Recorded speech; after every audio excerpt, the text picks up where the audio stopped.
नमो नमः। हम बात कर रहे हैं कारकों के बारे में। हमने जानने का प्रयास किया था अपादान कारक के बारे में कि अपादान कारक किसे कहा जाता है और इसका क्या महत्व होता है और किसी भी वाक्य में अपादान को कैसे पहचाना जाए, ये हमने जाना था। अब आज हम बात करेंगे संबंध कारक के बारे में। सबसे पहले जानने का प्रयास करेंगे कि संबंध कारक आखिर कहाँ किसे जाता है और इसका वाक्य में प्रयोग किस प्रकार से किया जाता है। सबसे पहले मैं आपके सामने दो कंडीशन रखता हूँ। एक मैं बात कहता हूँ कि वह एक पुस्तक है। मैं एक सामान्य बात कहूँ कि वह एक पुस्तक है, यानी हमारे सामने एक पुस्तक रखी है। अब इस वाक्य में और एक दूसरा वाक्य है कि वह संस्कृत की पुस्तक है। वह संस्कृत की पुस्तक है। जहाँ आप देखेंगे कि जो पहले वाला वाक्य है, यहाँ पर हमें साफ मालूम चल रहा है कि सामने एक पुस्तक रखी है। अब वो पुस्तक कौन से विषय की है ये मालूम नहीं चल रहा है। वहीं अगर हम बात करें कि वह संस्कृत की पुस्तक है, यानी हमें मालूम है कि सामने एक पुस्तक रखी है और वो किस सब्जेक्ट की है, वो संस्कृत सब्जेक्ट की है। दोनों ही वाक्यों में वाक्य काफ़ी हिसाब तक सेम है, लेकिन बस अंतर है सिर्फ संस्कृत वर्ड का। अब ये जो संस्कृत वर्ड है ये पूरा डिफाइन कर रहा है उस पुस्तक को, यानी कि पुस्तक और संस्कृत में क्या है, आपस में एक रिलेशन है, एक संबंध है। यानी कि संस्कृत के नाम से हम जान पा रहे हैं कि वो पुस्तक किस चीज़ की है। ठीक है, तो संबंध का मतलब ही क्या होता है कि जहाँ पर हम दो अलग अलग चीज़ों को एक साथ कोरिलेट कर पाते हैं, यानी कि एक को समझने के लिए हम क्या कर सकें, दूसरे का प्रयोग कर सकें। हमने कहा कि वह एक पुस्तक है, यहाँ पर हमें मालूम नहीं चल रहा है कि वो पुस्तक किस चीज़ की है, लेकिन जहाँ हमने कहा कि वह संस्कृत की पुस्तक है तो इससे हम जान पा रहे हैं कि हाँ, एक पुस्तक है जो कि संस्कृत विषय की है। ऐसे मैं कहूँ कि वह भाई है, वह भाई है, तो इससे मालूम चल रहा है कि ब्रदर है, लेकिन किसका ब्रदर है नहीं मालूम। हमने कहा कि वो राम का भाई है, तो हमें इससे क्या मालूम चला कि कोई व्यक्ति राम है, उसका ये क्या है, भाई है। तो ये जो वर्ड होते हैं जो क्या करते हैं, दो अलग अलग होने के बावजूद भी एक दूसरे से जुड़े हुए हों, यानी यहाँ पर राम और भाई दोनों क्या कर रहे हैं, आपस में एक दूसरे से जुड़ रहे हैं और एक दूसरे को डिफाइन करने का प्रयास कर रहे हैं। भाई किसका है, तो राम का है, तो दोनों क्या है, आपस में जुड़े हुए हैं। तो संबंध का मतलब क्या होता है कि दो चीज़ों का आपस में जुड़ना, ये संबंध कहलाता है। अब इसका विशेष अर्थ जानने का प्रयास करेंगे कि आखिर संबंध कारक संस्कृत में कैसे काम आता है।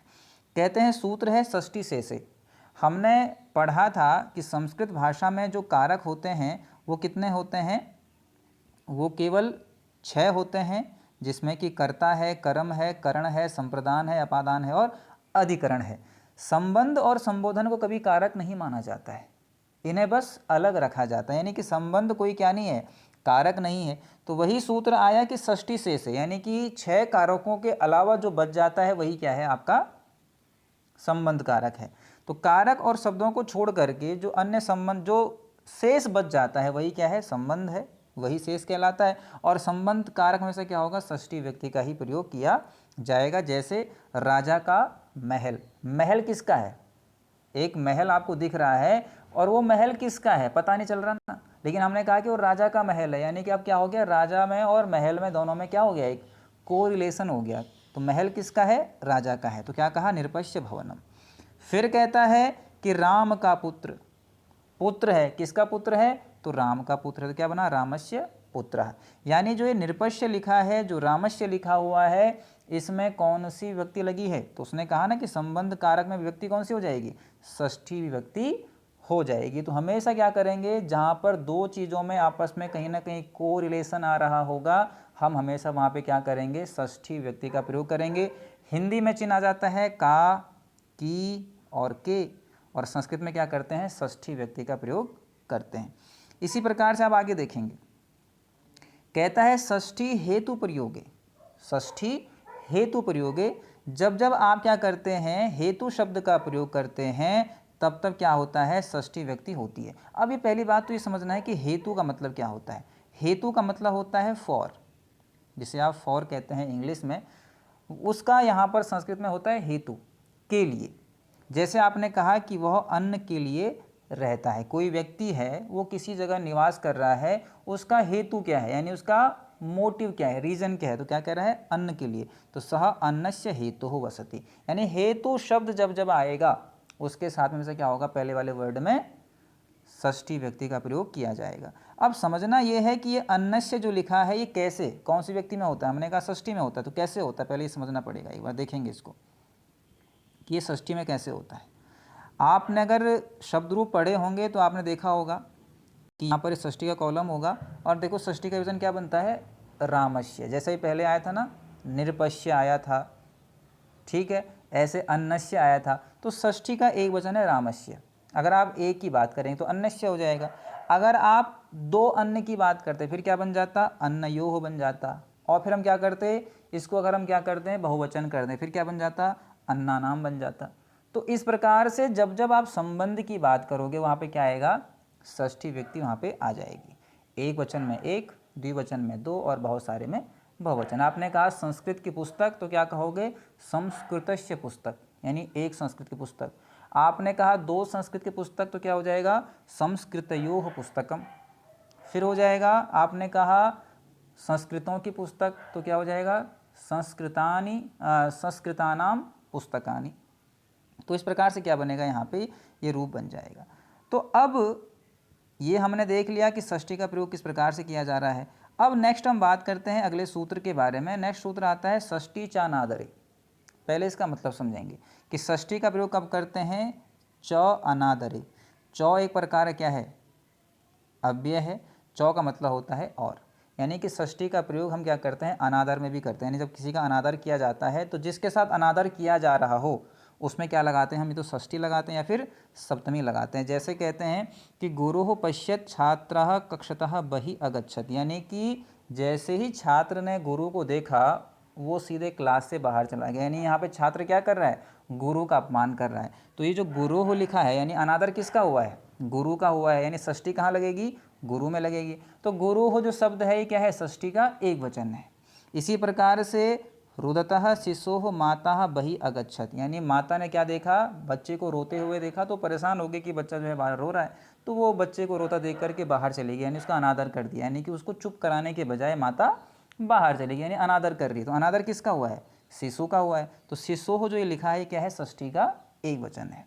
तो जब भी जिस व्यक्ति का अनादर किया जाएगा उसमें क्या हो जाएगा, वहाँ पर षष्ठी या फिर सप्तमी व्यक्ति हो जाएगी। फिर आता है निर्धारणे षष्ठी, यानी जब हम क्या कर रहे हैं, निर्धारण कर रहे हैं। कैसा निर्धारण कर रहे हैं कि अनेक वस्तुओं में या व्यक्तियों में हम जब क्या करते हैं, किसी एक को श्रेष्ठ बचाएं। मान लीजिए 10 बच्चे बैठे हैं क्लास में और उस 10 में से हम किसी एक को क्या बता रहे हैं, श्रेष्ठ बता रहे हैं, बेस्ट बता रहे हैं। हमने कहा कि भाई राम, श्याम, पंकज और कमल में से जो है कमल श्रेष्ठ है, तो हमने 4 बच्चों में से एक को श्रेष्ठ चुन लिया, औरों को हमने हटा दिया। तो जब हम क्या करते हैं, बहुत सारे में से एक को क्या लेते हैं, श्रेष्ठ के रूप में लेते हैं, तो वहाँ पर भी क्या होता है, जिनसे हमने कंपैरिजन किया है उनमें क्या हो जाएगा, षष्ठी या फिर सप्तमी हो जाएगा। जैसे कि बालकों में रवि श्रेष्ठ है। अब बालक क्या है, बहुत सारे हैं, बालक क्या है, बहुत सारे हैं, और हमने क्या कर दिया, उसमें से एक को चुन लिया, रवि को। तो बालकों में रवि श्रेष्ठ है, तो क्या बनेगा, बालकानाम रवि श्रेष्ठ। अब ये बालकानाम कौन सी व्यक्ति और कौन सा वचन होगा। अब ये देखिए पहली बात तो बालक कितने हैं, तो बालक हो गए बहुत सारे, तो ये क्या है, देखो षष्ठी का बहुवचन। जैसे रामाणाम वैसे बालकानाम। तो बालकों में कौन श्रेष्ठ है, तो बालकों में रवि श्रेष्ठ है। यहाँ पर इस प्रकार से क्या बन जाएगा, रूप बन जाएगा। फिर अगला कहता है कवियों में कालिदास श्रेष्ठ है। तो ये कैसे बनेगा, या तो ये बनेगा कवि नाम या फिर ये बनेगा कविसु, क्योंकि जब भी निर्धारण करेंगे वहाँ पर दो व्यक्तियाँ प्रयोग में लाई जा सकती हैं, एक तो षष्ठी और एक सप्तमी। तो ये जो कविसु है ये सप्तमी है, इसका भी यूज कर सकते हैं, लेकिन हम क्या कर सकते हैं, सप्तमी षष्ठी का भी प्रयोग कर सकते हैं। क्या बनेगा, कवि नाम कालिदासा श्रेष्ठ। जैसे बालका नाम रामाणाम वैसे कवि नाम। फिर कहता है जैसे फूलों में कमल श्रेष्ठ है, तो पुष्पानाम श्रेष्ठ कमलम, यानी क्या है, फूलों में कमल श्रेष्ठ है, तो क्या हो जाएगा, पुष्पाणाम मतलब षष्ठी का बहुवचन। तो इस प्रकार से हम क्या करते हैं, जब भी निर्धारण कर रहे होंगे तो जिनमें से छांट रहे हैं उसमें क्या कर देंगे, षष्ठी का प्रयोग कर देंगे। नेक्स्ट आता है कि कर्तरी कर्मणोह कृति। ये क्या है, एक प्रकार का प्रत्यय के ऊपर बनता है। कृंत प्रकार के जो प्रत्यय होते हैं, जैसे आपका त्रिच है, कृत प्रत्यय है, घय, लुट, तिन और नमूल प्रत्यय है, इनको जब हम क्या करते हैं, प्रयोग करते हैं, तो जो कर्ता और कर्म है उसमें क्या हो जाती है, षष्ठी व्यक्ति हो जाती है। जैसे कहा कि मेघदूत कालिदास की कृति है, यानी जो एक कृति है मेघदूत वो किसकी है, कालिदास की है। तो क्या बना, मेघदूतम कालिदासस्य कृति ही अस्ति। ये जो कृति ही लिखा है इसमें कौन सा प्रत्यय है, इसमें 3 प्रत्यय है। तो जब आप प्रत्यय को पढ़ेंगे तो इसको समझ पाएंगे, लेकिन इतना यहाँ पे ये नोट कर लें कि जब भी आप प्रत्ययों का प्रयोग कर रहे होंगे तो जो भी कर्ता होगा उसमें क्या कर देंगे, हम षष्ठी का प्रयोग कर देंगे। जैसे मेघदूत क्या है, कालिदास की कृति है, तो मेघदूतम कालिदासस्य, ये कालिदास क्या है यहाँ पे, कर्ता के रूप में है, तो क्या बन जाएगा, मेघदूतम कालिदासस्य कृति अस्ति। कालिदासस्य कौन सा व्यक्ति, कौन सा वचन, षष्ठी का एक वचन। इसी प्रकार से कि बच्चों का रोना ही बल है, तो बालानाम रोदनम बलम, यानी कि बच्चों का, अब बच्चे क्या हैं, बहुत सारे हैं। अब हमने क्या कर दिया, इसको षष्ठी का बहुवचन कर दिया, बालानाम, जैसे रामानाम वैसे बालानाम, तो बालानाम रोदनम बलम। तो इस प्रकार से हम क्या करते हैं, जब भी प्रत्यय का प्रयोग करते हैं तो वहाँ पर कर्ता को हम षष्ठी कर लेते हैं। एक होगा तो एक वचन, जैसे कालिदास तो एक ही था इसलिए एक वचन किया। बालक क्या हो गए, बढ़ गए, तो बाला नाम यानी बालका नाम, तो ये क्या हो गया, सप्तमी हो गया, बहुवचन हो गया। नेक्स्ट आता है कि दूरांतिकार्थे षष्ठिन्य तरस्याम, यानी जब हम दूर और समीप वाले शब्दों का प्रयोग करते हैं तब भी क्या होती है, षष्ठी व्यक्ति का प्रयोग हो जाता है। कहता है कुआं गांव से दूर है, जो कुआं है वो गांव से दूर है, तो हम यहाँ पे क्या कर रहे हैं, दूर शब्द का प्रयोग कर रहे हैं। तो कूपः ग्रामस्य दूरम अस्ति, यानी जो कूप है वो ग्राम से दूर है, तो हम वहाँ पे से का जगह पर हम क्या कर रहे हैं, के लगा रहे हैं, क्योंकि उसने क्या बोला, जब भी आप दूर और निकट शब्द का प्रयोग करोगे तो आप क्या कर लोगे, तब आप क्या कर लोगे, आप षष्ठी का प्रयोग कर लोगे। आपने कहा गांव, आपने कहा कि कुआं गांव से दूर है, तो कूपः ग्राम से दूरम अस्ति, यहाँ पे आपने दूर शब्द का प्रयोग किया तो इसलिए वहाँ पे ग्राम में क्या लग गया, षष्ठी का एक वचन लग गया। ऐसे कहा कि घर के निकट पुस्तकालय है, तो गृह से निकटम पुस्तकालय अस्ति, आपने निकट शब्द का प्रयोग किया तो गृह में क्या लग गया, षष्ठी का एक वचन लग गया है। वैसे आपने एक समयानिक्सा पढ़ा होगा जिसमें द्वितीय का प्रयोग करते हैं, तो द्वितीय और षष्ठी में अगर आप इसका प्रयोग करना चाहें निकट में तो कर सकते हैं, दोनों ही सही रहते हैं। फिर आता है अधिगर्थ येषाम कर्मणि, यानी अधि उपसर्ग अगर पहले रहे, ई धातु लगे, या फिर जब भी हम स्मरण नामक धातु का प्रयोग करें, स्मरण का यूज करते हैं किसी को याद करने में। जैसे क्या कहा कि भक्त ईश्वर को स्मरण करता है, तो भक्तः ईश्वरस्य स्मरति, यहाँ पे देखो क्या आया, वैसे तो भक्त किसको याद कर रहा है, ईश्वर को याद कर रहा है, यानी ईश्वर को में क्या आ रहा था, कर्म आ रहा था, लेकिन यहाँ पे स्मरण धातु लग गई ना, इसलिए क्या कर दिया आपने, कर्म को संबंध बना दिया, तो भक्तः ईश्वरस्य स्मरति। नेक्स्ट आता है कि तुल्यार्थे रतुल्लोपोभ्याम तृतीयन्य तरस्याम, यानी जब भी आप किसी में तुलना कर रहे होंगे तब आप क्या कर सकते हैं, षष्ठी और तृतीया का प्रयोग कर सकते हैं, आप दोनों का प्रयोग कर सकते हैं। आपने ये नहीं सोचना है कि इसका प्रयोग अगर दोनों जगह हो रहा है तो मैं किसका यूज करूँ, आप दोनों का ही यूज करोगे या फिर आप एक का भी यूज करोगे, वो सही रहेगा।